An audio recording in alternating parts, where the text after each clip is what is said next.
BC Ministry of Education, okay? Based on emails I've sent you so far, if we go to the BC Human Rights Tribunal, where you are involved, and you have not audited the money that Coast Mountain College has in the context of my employment, which should have been a contract, by the way, not under the BCGEU, and you haven't done that, then yes, you're complicit with money laundering to the elites, with not being learner centered, and with not caring about the human right complaint because you didn't do anything to defend your side and start consequences against the college on your side.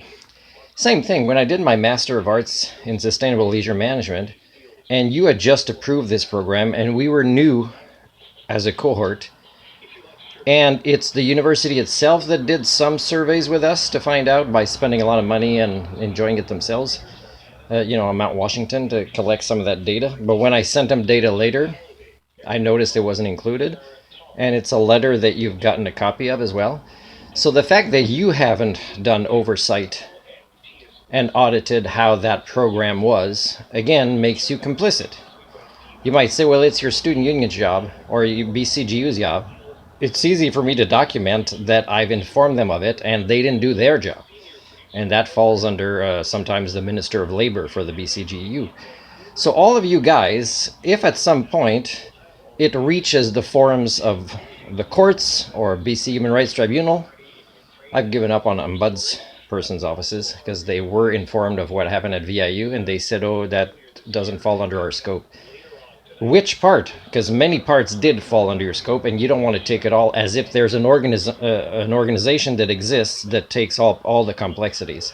Nobody wants to do it. The courts doesn't want to do it. Unions don't want to do it. Ombudsman's offices don't want to do it. Human rights don't want to do it. So in a way, if it ever reaches somebody that thinks they can do it, and they're not a systems thinking culture repair like I am, then they'd be faced with the logic that I'm not like you, that you can't buy me off with a huge amount of money.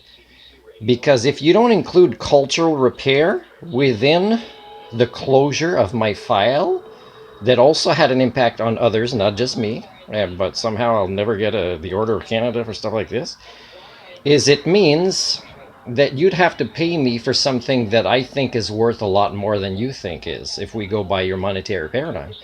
For example, if you admit that my rights were violated, if you admit that crimes were committed, that that there's been people charging fees like unions that have not done their job for charging fees, there's criminal activity involved too in this corruption that has become normalized. You just have to find somebody that'll prosecute and know the language of that law that's been broken.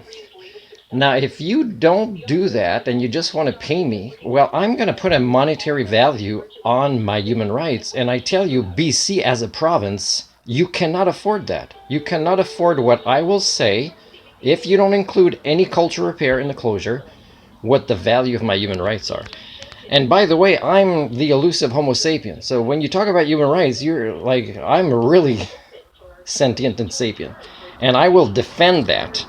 And I will defend yours too. That's why the amount of money coming to me would be less if you work with me to do the cultural repair aspects of all this. And I'll do the frickin' oversight of the cultural repair recommendations that is part of this closure